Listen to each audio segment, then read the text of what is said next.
Just a heads up in this video, this is going to be all over the place. This is me doing all the little things to get to this point. Well, there's one header wrapped. Now, down here at the bottom where the slip yoke is, I still have to have that one separate in order to get around the starter. So it's going to keep 95% of the heat out of the engine bay. I think it looks really good. Nice and tight wrap. Let's get this header slipped in, going in from the top. Never could have done that with the other K-member in there. Not too bad. Get it started here.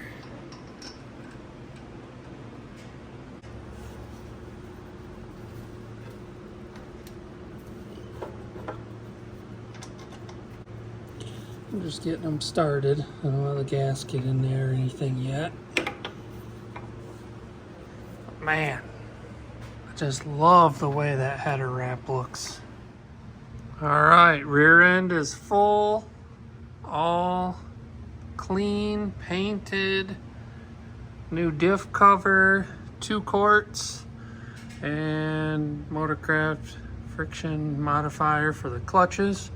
Alright, so we got the hole here where the old ECU plug used to go through. National Parts Depot sells this grommet with no hole. That's like a perfect fit. You'll need some WD-40 and a flathead screwdriver. Just slowly poke it into place. So this radiator core support was in really bad shape. Someone took and tried to pull the vehicle at one point with that. I pounded that back out the best I could. You should have seen it. And we got some new radiator rubbers. One there, one there. Once again, National Parts Depot. Here's the new fender.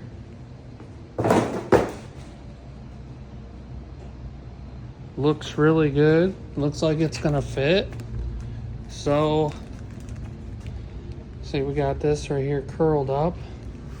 Not sure what happened. Yeah, we probably could fix it.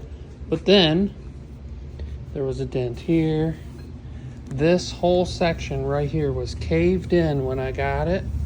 And had about 1/2 inch of Bondo in it. So I ground all the Bondo out. Pounded this all back flat. See, still got some work to do there. And a very light skim coat. So, I mean, the fender's not terrible, but then there's a ding there, there's a ding there. So, we're just going to go with this new one instead of trying to save the OEM one. This looks really good. I just hope the fitment will be all right. We got rear drum brake set. Comes with all the hardware, the shoes, everything to rebuild the 2 drums in the back. Wire wheel these drums, get them all cleaned up and painted. That looks so much better. Got some nut certs right there for fuel pressure regulator to mount right up there. We have our AN lines, ran all of them. Feed to the carburetor, return, and there's our supply. Little overkill. They're 8 AN all the way from the tank. I'll show you that when we get the car up in the air. Okay, so this was a regulator I purchased quite a while ago. I think it was a Mr. Gasket brand. It ended up failing in the first 3 or 4 startups, and I changed it out for a brand new Holley.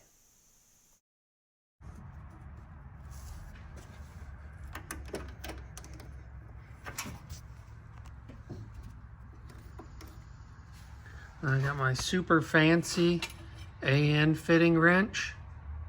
I'll get those all tightened up. All right, so those are all tight. Notice I got one of these clamps here that hold them together over the carb. Nice return system. I'll raise the car up, show you the bottom. So they exit out in the fender well and come down. See, I got a clamp right there. We'll keep going. Another clamp here, and these are bolted to the floor. There's a riv nut in there, and then these clamps bolt to the floor. See those? All the way. There's another one. When we get up here, there's another one. There's one up top by the bump stop. I don't have the fuel pump wired up yet. See if we can get you up in there. So there's the bracket that I made. This is the plug to the fuel pump. So line goes out of the filter up to the front, and then connected here, a 90. So then from this 90 goes up into our tank fittings, and then the return is right next to it. That is this one here. Goes all the way back up to the front. Yeah, pretty happy with the way that turned out. I really like these clamp systems I have here. I'll show you real quick. Right. Hold on. So here's these clamps.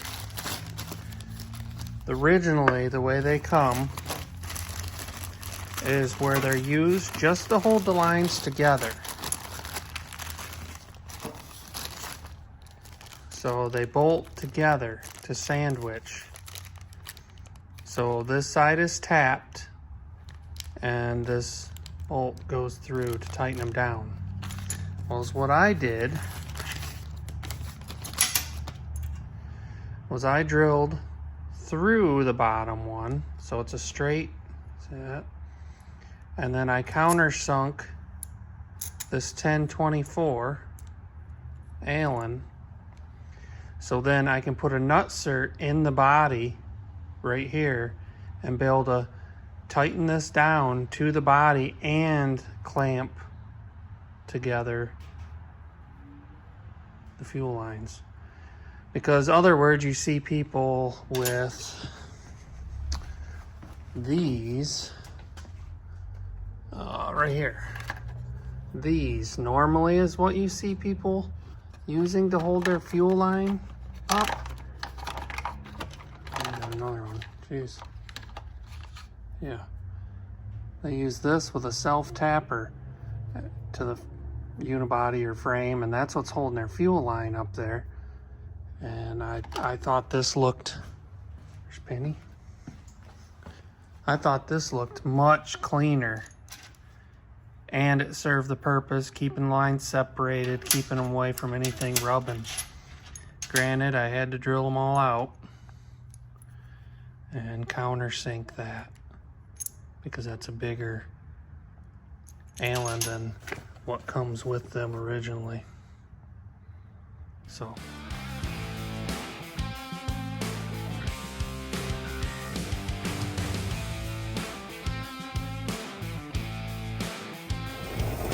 and there it is, spraying out the back. I guess the diaphragm broke.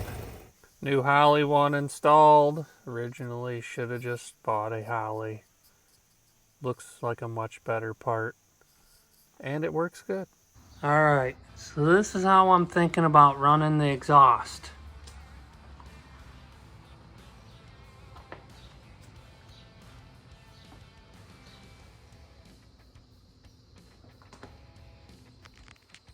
Out to the tailpipes.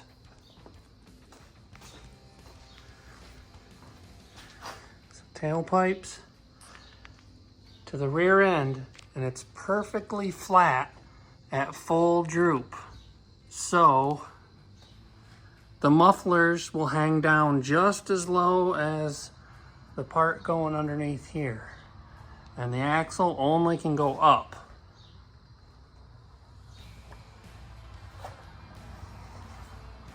We'll clean up all that stainless there, get a little better fitment, and weld it up.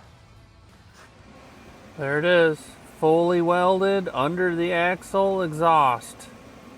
Doesn't hang down low at all.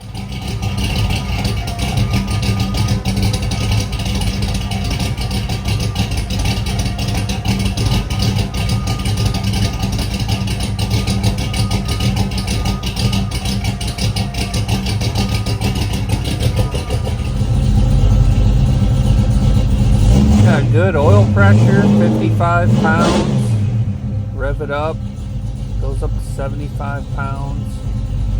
The AFR is a little lean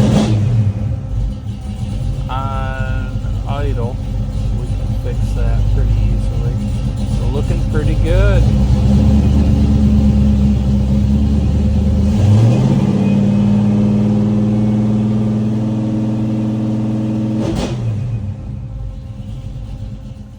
There we go. Another coat of primer on the car. We're slowly chipping away at this. I know the video was all over the place, but sometimes that's just how it goes. Thanks for watching.